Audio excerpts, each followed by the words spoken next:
What up, what up, what up, what up? It's your boy, it's Hump Day. You know what it is, man. We sitting up here, we getting it. Man, horrible game last night. I was tired, so I barely remember, but it wasn't a real good game. I guess you need your stars out there to get it popping, but you know what? That's what it's about, man. It's about being out there, that longevity, that being healthy, staying wealthy, getting it right. So, I mean, the healthier you are, shoot, the better your team gonna be, the better your investment gonna be. So, you know what? Let's look at them Suns, see if they can maintain. I they believe they coming through tonight. See if they can close this out and we move forward with that. Because we invest in our time and root for these jokers, you know, and they ain't gave us nothing to root for in about 10, 15 years. But, you know, it's the Suns nonetheless. That's what we're doing. That's popping over here in Phoenix. So all my Texas people and all the people around the world, hey, we popping right now. So y'all don't worry about it. We get that going, man. We're going to keep that going. Hey, you know, as always, man, we want to make sure we're investing in these good companies. We want to keep our prices low, you know, investing in the good company, getting that good value. You want to stay disciplined. You want to keep investing, you know. What we're going to talk about today a little bit is, you know, what will your financial freedom cost you, you know? How much money do you need to do the things you want to do? How much extra money you need to do the things you do? How much money you need to have money to walk away from what you're doing right now? You know, is it $100 a day? Is it $200 a day? Is it $300 a day? $400 a day? What is it? You know, you may not even want to walk away from what you're doing. You might just want to enhance what you're doing and have the ability to do other things in life. So, you know, what's that going to cost you? You know, what are you willing to sacrifice for the next 3 to 5 years to do this? It's a good question, huh? Right? You got to think about it. You know, a lot of people want to go out. They want to do it right now. They want to catch the plane. They want to be. They want to have the big car. They want to have the big house. What you gonna do? Well, you know, one of the things you might have to do, you might have to eliminate this wasteful spending. I mean, you may not think of it as wasteful, but it's wasteful. I mean, do you really need the Lexus 300 model? I mean, if you can't afford it like that, why get it? You know, because it's just costing you. You know, what you think is costing you $40,000 is actually costing you about 60. And then if you take that on and add it into what you could have invested in yourself, it just starts to flip over time, more and more and more and more. So, you know, do you need that 85-inch TV in your house? Probably not. Do you need every cable channel and every subscription going? You know, do you need to be out on the weekend popping bottles, or should it be even worse? Do you need to be like me in the middle of the week popping bottles? You know, do you really need that in your life? Probably not if you want to get this thing popping. You know, so you got to say, well, you know, what am I willing to sacrifice? You know, are you willing to invest in yourself? You know, like me for example, I'm willing to invest in myself.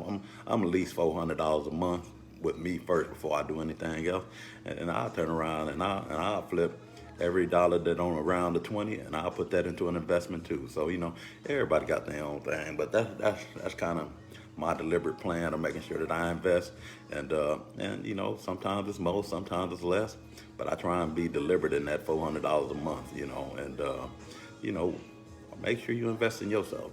Well, if $400 is all you feel like you're worth, then that's all you invest. If $50 is all you feel like you're worth, then that's all you invest. You know, and I'm not telling you to do more than you can, but you need to invest in yourself first and foremost. You know, and that's just where we are with it. If you ain't investing in yourself, then you just living in this world. And there ain't nothing wrong with living, but you know, you want to live it, not just living. We want to live. You know, so that's what we're gonna do. The other thing, what else you gonna have to do for that 3 to 5 years? You're gonna have to keep your debt low. You know, you can, I mean, your home, you know, that's an appreciating asset, you know, but you can keep that amount of low. Make sure you're getting your low interest rates. Make sure you using it as the asset it is, not running up the loan amounts that you take out on it. And if you do, make sure you're doing something productive with it, whether it be building on and adding quality to the home, or making it more comfortable for yourself, and it's going to be able to sell for a bigger price later. But don't just be out there wasting money. I mean, you know, it's a smart thing to pay off debt or whatever it may be with that home equity in your home.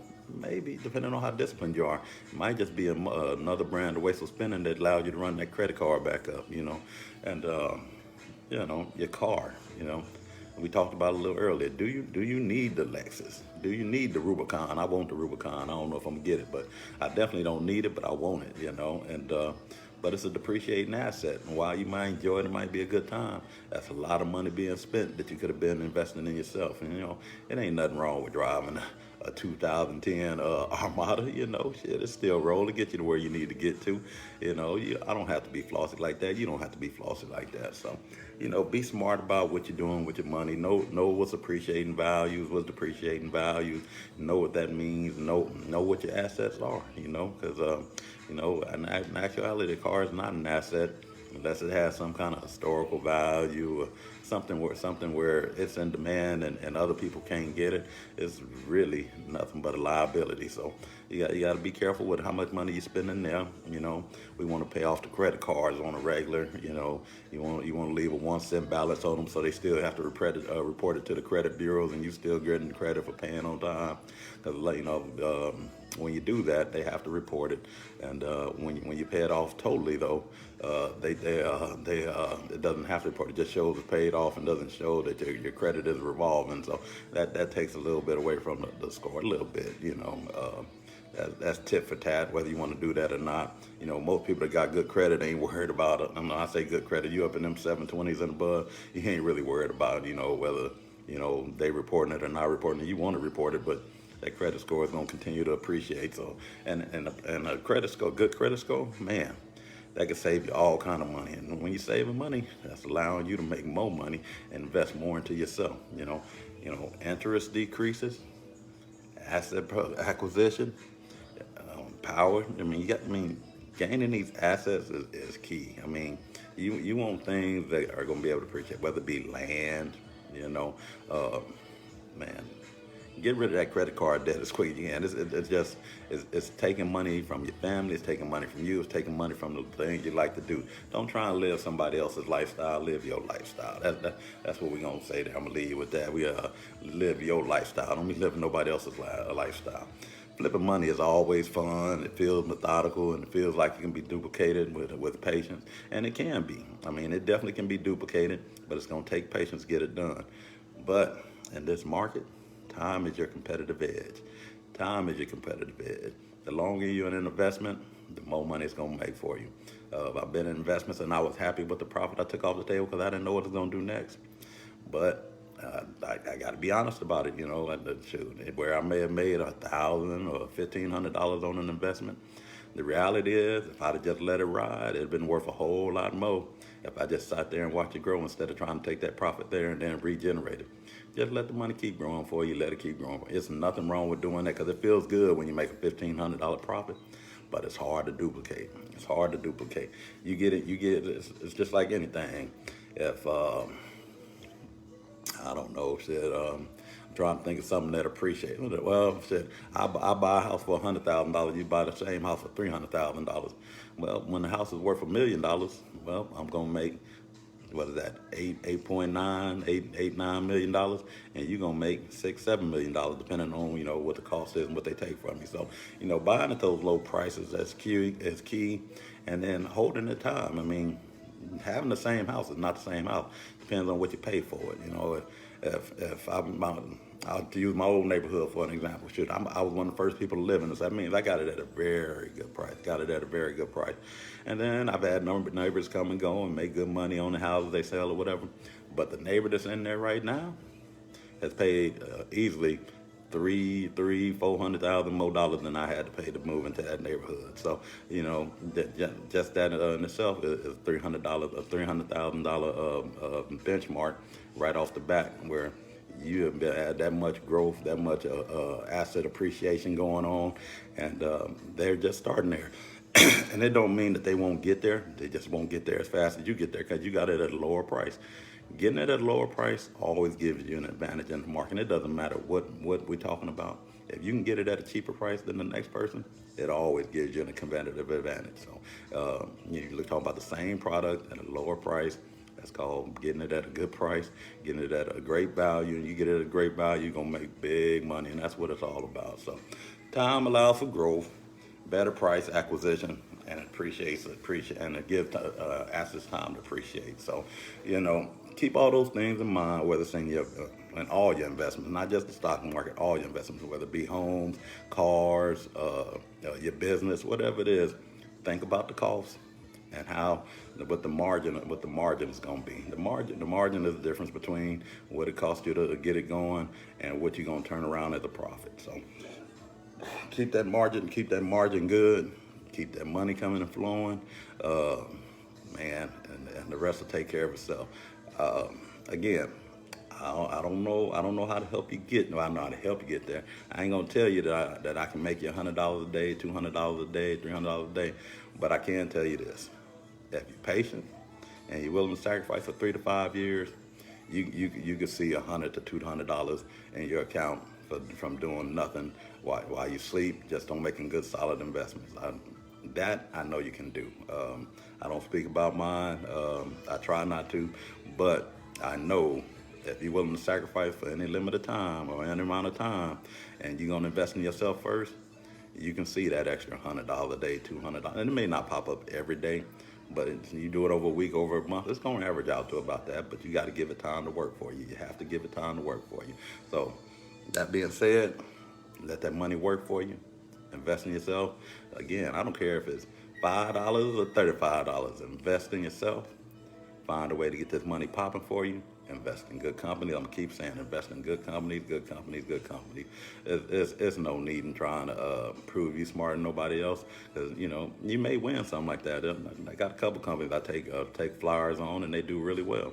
But the thing is, you got to accumulate a lot of shares of them companies, and you got to be willing to lose. So it's the same thing, anything. But good companies have been around long. These $1 trillion companies, they not going nowhere. Now, will you be able to get in all of them? No, but you know what? You can get in on these fractional shares, these partial shares. It does not matter, man. Get in on these good companies. Let these good companies make money for you. Let these dudes that have already learned how to make trillions of dollars work for you. If you don't know how to make it, obviously we haven't made $1 trillion. I don't have $1 trillion. Sylvia, I hope you got $1 trillion. I know you got that big money, so I don't mean to be speaking on you, but I know you got it. So I'm playing. Don't be asking to borrow no money from her. She ain't got no money to give to you like that. That's how she keep that trillion. So a trillion is a lot of money. It's a lot of money, and if a company makes $1 trillion, shoot, let them make that money for you. It doesn't matter as long as you're investing in that company. They working for you at that point, and let that money work. Let that money grow. Let that acquisition grow, and you'll be surprised at the bonuses you can receive. I mean, it's great, and it doesn't have to all be around dividends. I like the dividend stock, but it's not all around that. I started a journey on the dividend versus the growth stocks. The growth stocks are holding their own. They're holding their own. It's early in the game. The dividend is still winning. The dividend is still winning. But it's someday those growth stocks, man, they kick the hell out of them dividend stocks. So you got to figure out which way you want to go. I keep it safe. I go with the good companies. I mix a little dividend in. I mix a little growth stock in. But they all good companies at the end of the day, and you got to get those good price points. You get those good price points, and you're looking to get a little dividend. Like I say, it's your goal. Like, I like to know that when the money's doing nothing, it's still bringing money, and that's what you get in the dividend stock. And with the growth stock, it might. I mean, Apple's been stagnant pretty much all year, depending on what you've been doing with it. If you've been buying Apple at about 130, 135, you don't feel like it's done much. But if you wait till it fall to 120 every time, and you're getting in at 120, you're loving Apple right now, because it's right back in 134, 135, where it's been most of the year. And everybody knows that's where it's going to be, and where it's going. Shit, the sky's the limit. So that wasn't a plug for nobody. There's going to be days I plug them, but you know what? Apple is a good one to get into. I wouldn't feel bad telling anybody to get into that. I don't make no recommendations for nobody. That's just one that I like. Apple's one I like. So anyway, that being said, man, I'm gonna get out of here, start my day. It's that time. It's a beautiful Wednesday. I hope everybody having a happy Wednesday, happy hump day. You're investing in your health. You're investing in your wealth. You're going to support these Suns tonight. We're going to get them into the championship, and we're going to see what happens, because we want to see what they do in Phoenix when we in the championship and it's popping and win the championship. So, but we got to get there first. We got to get there before we do anything else. It's the same thing in this market. Hey, you got to get there first. If you ain't investing, you can't turn it into nothing. So let's get it. Let's get it. Hey, invest in yourself. Invest in your wealth. Take care of yourself, man. I love y'all. And be easy. Sylvia, I'll see y'all real soon. Peace out.